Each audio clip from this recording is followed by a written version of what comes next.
Hello and welcome to Focus on Fantasy Romance, episode number 30, a podcast where we discuss books, genre, industry, and our geeky lives. I'm your host, Elle Klaus. I'm A.R. DeClerc. I guess I'm Paulina Woods. Ishabelle Torrey. Okay. And today we have Nicole Zoltack. Did I pronounce that right? Yes, you did. Okay. From her Amazon bio, Nicole Zoltack is a USA Today bestselling author who loves to write romances, whether they're fantasy, paranormal, or Regency. She's also an editor at Muse It Up Publishing and works as a freelance editor and ghostwriter. That's fancy. When she's not writing about gentlemen and their ladies, knights, superheroes, or witches, she loves to spend time with her loving husband, 3 energetic young boys, and precious baby girl. She enjoys riding horses, pretending they're unicorns, of course, and going to the PA Renaissance Fair dressed in garb. She'll also read anything she can get her hands on. Her current TV favorite shows are The Walking Dead and Gotham. So welcome. Happy to be here. Yeah, I'm very glad that you could join us today because it was kind of a sudden occurrence. Why don't you start by telling us about your upcoming book from your Twisted Fairy Tales series? Okay, the next book that is coming out is called Of Bone and Ashes, and it is a twisted fairy tale version of Snow White. I mean, the black hair, the white skin, the lips red as blood, kind of made me think of like a vampire. So basically, in this series is Once Upon a Dark Night, I take the hero or heroine of a fairy tale and I twist them around and make them the villain. What were the first 2, since this is the 3rd? Well, this is actually the 4th one. The first one, that's okay. The first one is of Cinder and Madness, so that's about Cinderella. The second one is of Slumber and Discord, which is Sleeping Beauty. And then of Rose and Cruelty, which is Beauty and the Beast. Okay. My pen's not working. Oh, so what drew you to write fantasy romance? I've always been interested in like the Middle Ages with knights and the idea of chivalry and romance. And I like to think that chivalry is not dead. So basically, like I said, I've always been drawn to that time period. And actually, fun tidbit, my husband and I, when we got married, we had a medieval themed wedding. So that's cute. Yeah, there's in Michigan, there's a huge Renaissance fair in Holly, and we were looking into getting married at the gazebo there, but it was kind of out of our price range. So I totally would have done it if I could have afforded it. So with your Twisted Fairy Tales, and you said that you kind of turn things on end. Have you ever been surprised by your own characters? Did they take the story somewhere where you didn't really count on going? Yeah, I would say, especially with when I was doing the Sleeping Beauty rewrite, I always go back to the source material for my Twisted Fairy Tales, so I go directly to the original, like the Grimm versions, which are fairly dark to begin with. So when I'm twisting the stories around, it's not like I have to go from taking something that's like Disney and twist it around. But I found out that in the original fairy tale that the prince's mom was an ogress. And so when the princess, Sleeping Beauty, when she had the kids with the prince, the mom wanted to eat them. So I was surprised to have read that, but that was definitely something that I wanted to incorporate some way into my twisted retelling. So many people are used to the cushy, neat and clean Disney versions that they forget. Like Cinderella, at the end, I think the evil stepmother was put in like they were steel shoes or something that were iron shoes that were like red from fire. Mm-hmm. Yeah, a lot of people don't realize that. So I think it's great that you're going back to the original, not the Disney super sweet ones. I mean, they're fairy tales, so they do have happy endings, but it takes a lot to get there. So I love fairy tales, so I'm super excited about that. But those are my 3 questions. Amy? Okay, I guess I'm next. Welcome, Nicole. So tell us the #1 piece of advice on writing that you've ever gotten. To always write, even when you don't feel like writing, even if you know that you're going to throw it away, that sometimes just by getting the gears cranking, you can be able to get yourself into the proper mindset to be able to actually write something that will be salvageable. Do you have a follow-up question? Do you have like a specific setting you like to write in? Specific, things that you need to make you feel like you have everything the way you want it, so your imagination can flow? Like, do you need music? Do you need the TV? I can write anywhere. I mean, with having 4 kids, especially having 4 young kids, my oldest is 8 and my youngest is 18 months. So I'm used to chaos. So I can write in chaos, and sometimes I don't get any time to write until late at night. So I can also write when it's quiet, just stealing moments here and there whenever I can. So I don't really need anything. If I do listen to music, it cannot be music that has lyrics, because I will either end up typing the lyrics into the songs, or I will get caught up singing, and then I won't be writing. So I tend to listen to like movie soundtracks, or Two Steps from Hell, that kind of stuff. So I know you've been writing for a while, but where do you see your career in 5 years? I would just like to be able to continue writing and reaching new readers. I would love to be able to get into audiobooks. That's one thing that I haven't done yet. And I maybe, well, you said 5 years. So foreign markets would be awesome to try to get into other languages. And kind of on that same topic, what do you see as the next big trend for publishing? Are we looking at the end of traditional publishing, the extinction of the ebook craze, or do you see something different in the future of publishing? I don't really think that we're going to be at the end of traditional publishing, but only because I think traditional publishing is going to realize that they're going to have to change how they do things, because a lot of authors are gearing away from them and turning indie, because it's not that it's easier to do indie publishing, but you have so much more control with indie publishing. And I think that unless you're a huge name with a traditional publisher, they're not going to be bending over backwards for you. And if that's the case, why go with them? And I think that ebooks are here to stay. And I think that audiobooks are going to become even bigger in the future, which is why I want to get into them. So, okay, so those are my questions, and next is Ish.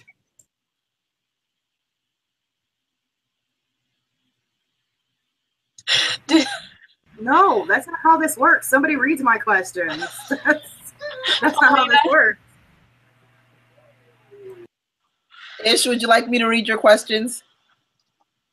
Okay, I will be reading Ish's questions. What kind of research do you do before you begin a book? well, with the Twisted Fairy Tales, I go back to the source material, whichever was the first version of the story. And I read that one first, and then I will read as many of the variants as I can find and twist them all together. And from that, I like twist it even further, because I take the hero and make them the villain and just make the story out of that. Okay, since someone's disappeared with the questions, let's go one of mine. I know you said you loved the Grimm. I'm a huge Grimm fan. Huge. Like I read those first when I went to school, and they showed me the fairy tales from Disney. I was like, what the heck is this? Like, Right? Too snappy. I was like, this is dumb. They're like, oh no. I'm like, no. The Cinderella sisters, they cut off their toes and heels. They're like, no, they didn't. I'm like, yeah, go read it. My teacher's like, no. I'm like, no. So out of the Grimm, the real fairy tales, which is your favorite?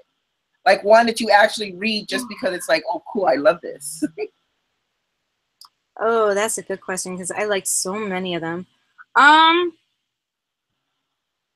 If someone has never read one of the Grimm fairy tales, which one would you tell them read first? That's a better question. Yeah, I would probably say, I mentioned it earlier, Sleeping Beauty, because it's so different from the Disney version. It's like really not close at all. Oh my goodness. So yeah, I would have to say the Sleeping Beauty. Mine's Cinderella. I like the darker Cinderella. It is very dark. I mean, the blood filling the shoe. Yeah, the slipper. It's so boring. I'm like, Disney is so. It was so boring when I read it the first time as a kid. I was like, what is this? I was like, there's no action. All right, went back to Ish's question. What's your favorite part of writing? The first draft, writing the first draft, when I'm just able to get into the character's mindset and just write the actual story. I love that part. I mean, I can go on and just write draft after draft after draft. You know, I mean, with these twisted fairy tales, because I know the stories frontwards and backwards, I've been writing them in like a week. So, I mean, they are a little shorter than a like huge novel, but sorry about that. Was that the Phantom of the Opera? You know, it's just getting into the story. It's just so easy. Nicole? Yeah, I'm here. Oh, your Was camera that the went Phantom of the Opera? Yes, it was. Yep. It's really sad that I can recognize it with the first chord. Anyway, back to you, Paulina. I was like, well, okay, Elle, we see your nerd shining through there. How often do you struggle with procrastination? Something we all struggle with, like me and my leverage today.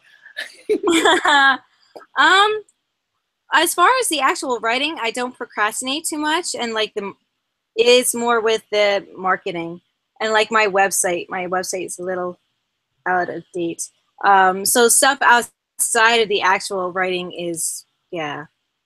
But you said you write a book. You can write a book in a week, like some of the fairy tales in a week. Yes. Yes. So what's your average word count a day? Do you keep a word count, or do you just write till your fingers bleed? No, I try for at least Monday through Friday. I try to write 5K a day. So. Are you a stay-at-home mom? You have a job outside of work? I do stay at home. I do, ghostwriting, although lately I haven't been doing that as much. And I also do freelance editing. So you juggle a lot of hats there. Yes, I have lots of eggs. Let's see, mother, editor, writer. Wow, okay. Lucky. I juggled 3 and I sometimes drop on all 4 of them. I believe that is all the questions for Ish. And then I asked mine in between. Hold on. Okay, you said something about narrating. You want to go into audiobooks. Do you listen to audiobooks? I have listened to a couple. A lot of times, a lot of people like to listen to audiobooks when they're driving in the car. And I almost always have at least one kid in the car. So listening to audiobooks is not something I get to do often. Have you picked out a favorite narrator? So I know it sounds weird, but I know that a lot of people have, I've listened to a few because unfortunately my mom goes to sleep to them. And when I stay at her house, and even now I have, I'm like, Mom, I don't like that narrator. Like, is there a certain one that you wouldn't want narrating your book? Not name, but like voice characteristics, I guess you can say. I don't think that I've listened to enough to have a particular one that I want or don't want yet, but that's something that I will definitely research thoroughly before I take that next step. I would suggest doing that because I made the mistake of not. Okay. And now I'm stuck for 7 years. Oh, no. Yes, that's the thing with audiobooks. It's a long contract. Unless you buy them out, you can buy them out, but some of them just rake up the prices. So I would suggest, do a little. But okay, who's your favorite author? That's a terrible question. No. Not your favorite author. What is your favorite go-to book? Let's say that you need something to read. Like mine is, like, I love Hannah Howe. I'll read all her books. Like if I'm just laying in bed, like I'm bored. Oh, let's go pick up one of her books. Mm-hmm. Like what is that author? I would have to say Outlander. I know it's a thick book, but I've read that one a lot. I don't know how many times. By Diana Goblin. I mean, I have not finished the series, I feel terrible for saying that.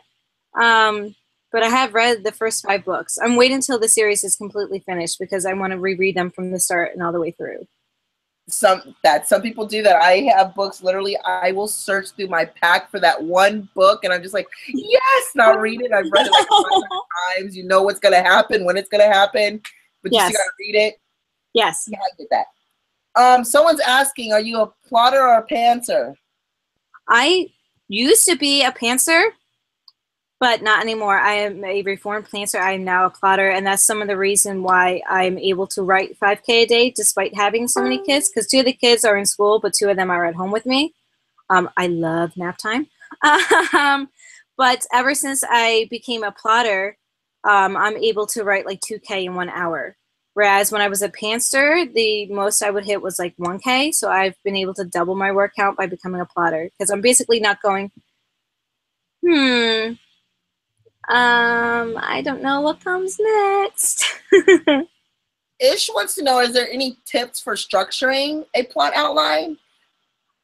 Basically, because we're all pantsers, so we want to kind of what I try to do with my outline is I don't just do the plot. I also try to get into the character's head, so I will actually write down the emotions that I want to portray in the scene, so that way I can be able to immediately get into the headset of the characters and feel the scene and know where they're coming from.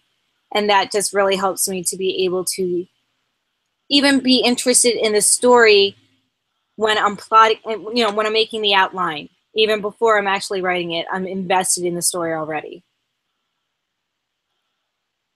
Elle, you have something to say? I think I'm starting to make that transition from a pantser to a plotter, so I call myself a planter. Really? So I'm not doing an outline per se, but I'm writing down the characters' motivations and their internal struggle that they need to overcome before the end of the book. So it's not like a, you know, this scene, this happens, this scene, this happens, but I know where I need to drive my characters. So it's still a little fluid.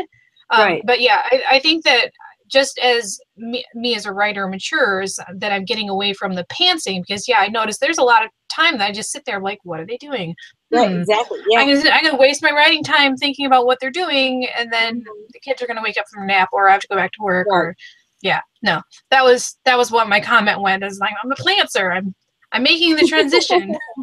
See, I always know, despite being a pantser, I might be a plotter, but I'm not a writing down plotter. Like, I plot in my mind, so I'm like an evil genius plotter, because I never actually write anything down that could incriminate me. I put it all in my brain first. So when I sit down to write, and the girls always are like, you know, if I do like 2,500 words in an hour, they're like, "Wow, that's great." I already knew what I was writing when I sat down to write it. So, and a lot of times I do what I call writing meditation. So I lie in bed at night with all the lights off and it's quiet, and I only think about what I'm going to write the next day. So it's already like there. So yeah, I might be a planter. That works. I might be a planter too. A half pantser, half plotter. I think Ish has a question. Okay, so you said this is why I don't ask questions, I'm terrible. You plot the outline. Do you do that for the entire book, beginning to end, and then fill in from there? Or do you just kind of do a couple chapters here, then fill in? Or, I mean, how do you stagger it? Or do you just do it all in one shot? And stop laughing at me. If that's if that's what you do, how long does that process take you for the entire book? I will plot, you know, what I do is I write chapter 1, and like, you know, like for the fairy tales, they're usually about 30 chapters. So I'll write chapter 1 through chapter 30, and then I will go in each chapter, I will write like a sentence or two. That's all my outline is. It's just like a sentence or two about, you know, something that happens. And that's it. And when I first started with outlining, it took me longer to outline, but now it can take me especially with all the research I'm doing with the fairy tales, I already have a good idea of what the story is going to be about before I even start to outline. So it'll only take me about a half hour to outline the entire story. Yeah, a little jealous right now. Well, it's taken me some time to get that to that point. It's not like it just, all of a sudden hit me. Because like I said, in the beginning, I was a pantser. So it took me some time to turn into a plotter and then to be able to develop my skills as a plotter to actually be a good plotter. So I'm gonna sign off now and go cry. Okay, I'll see you guys later. No, I didn't mean to make you cry. I'm sorry. I'm just kidding. But it's like just knowing that you can get to the point where you're writing 5K a day, and it's like it's not easy. I'm not saying it's easy, but I'm trying to whatever that word all the way from. I don't want to be a pantser anymore at all, even halfway. Right. And it's hard for me to get to that point right. of outlining. In my head, I always see the stupid outlines they made you do in high school. I hated those. And the bullet points and this, and I'm like, I hate those. So I'm thinking, a way to outline that won't make me think of high school and want to throw my computer at the wall. Right. Yeah. I kind of was that way in the beginning, but outlining is actually kind of freeing because you already know what the story is, and you hopefully have worked. At least I hope that I work out all kind of plot holes that might come up in the story, so that way it actually is making editing easier too. So sometimes when you pantser, you're like, well, I'm just going to take the story this way, and then realize I shouldn't have done that. I should have gone to B instead of A. So it helps with editing too. So I mean, it is hard to transition in your mind to be able to accept plotting versus panning. It is a process to be able to transition from one to the other, and it does take time, but you'll get there. Hopefully. I'm like, I do most of my work I do most of my writing at work in between serving guests coffee. So, yeah, you didn't hear that from me though. We are recording, Paulina. They know I carry a notebook. I'm not even. Please, if I don't have a notebook, my managers are like, "What's wrong? Are you okay today?" Like, oh, Amy had a question, or no, not Amy. Sorry. Oh, your question. Yeah. So you mentioned some what I consider mainstream fairy tales that people have already heard of: Cinderella, Sleeping Beauty, Beauty and the Beast. Do you have plans for some of the more obscure fairy tales? Like, what do you feel is the most obscure that you're going to be covering? And could you tell us a little bit about the original fairy tale? Sure. Actually, I'm going to have some short stories that are set in this fairy tale world that are going to be published in anthologies that should be coming out hopefully in a couple of weeks. And one of them is about, oh gosh, I'm not good at pronunciation, Shirotero or something like that. I'm not sure if I'm pronouncing it right at all. And then there's another one that's Shortshanks. And I'm getting them confused in my head. But one of them is about a Japanese warrior that discovers that this town is being terrorized by these cat monsters. And so he finds out that the prince has a dog, and he takes the dog and puts the dog. So basically the cat monsters, to try to keep them at bay, every year the town is sacrificing a maiden to try to appease them. And they put them in a casket to give them to the cats, which is, Grimm fairy tales, whatnot. Putting a maiden in a casket to deliver to monsters. So the warrior takes a dog from the prince, bars him, and they are in the casket. So when they get to the cats, they jump out and they kill all the cats. And so that's the end of that. So that one is definitely a more obscure one. I'm basically, for my main fairy tales, I'm all doing more the mainstream ones, but I'm doing more obscure ones in short stories. Okay. Do you have plans for I think it's called the 12 Dancing Princesses? Are you familiar with that one? That's one that I want to do. I haven't figured out how to do it yet. That one will probably be a short story one. It is on the to-do list. I just have to figure it out yet. Yeah, I've got plans sometime this year to do a retelling of East of the Sun, West of the Moon. Oh, nice. Yeah, because I saw a pre-made cover and had to buy it. Ah. So. Yeah, I've been never like, gotten a pre-made cover and not have the story for it. Never. I only have like 10 pre-made covers in my pocket. So we're in the same boat. Yeah. Yeah, and like, I'm really interested to see how you do some like Princess and the Pea. Are you thinking about doing Princess and the Pea? Yeah, I have to. Yeah, it's a lot easier when there's an obvious villain in some of them. Like the 12 Dancing Princesses, there's not an obvious villain, and that's some of my hang up as far as trying to find a way to twist them. Because I don't want to create a villain for it.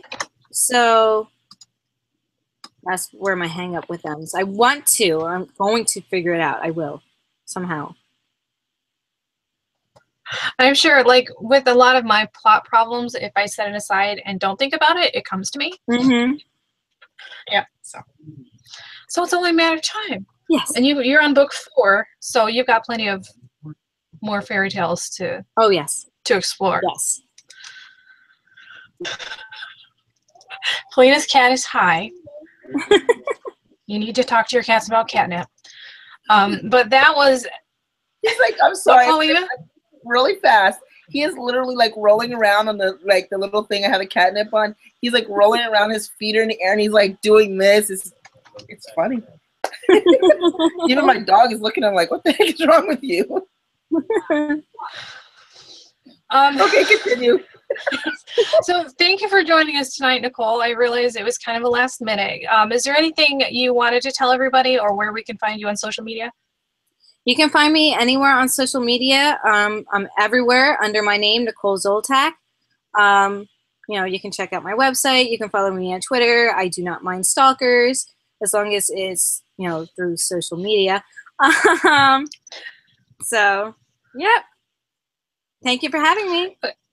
Oh, you're welcome. And I have some of your social media links. I will put those in the notes section of the podcast. Thank you for joining us. If you like the podcast, please like, comment, and share. This has been episode number 30. Good night.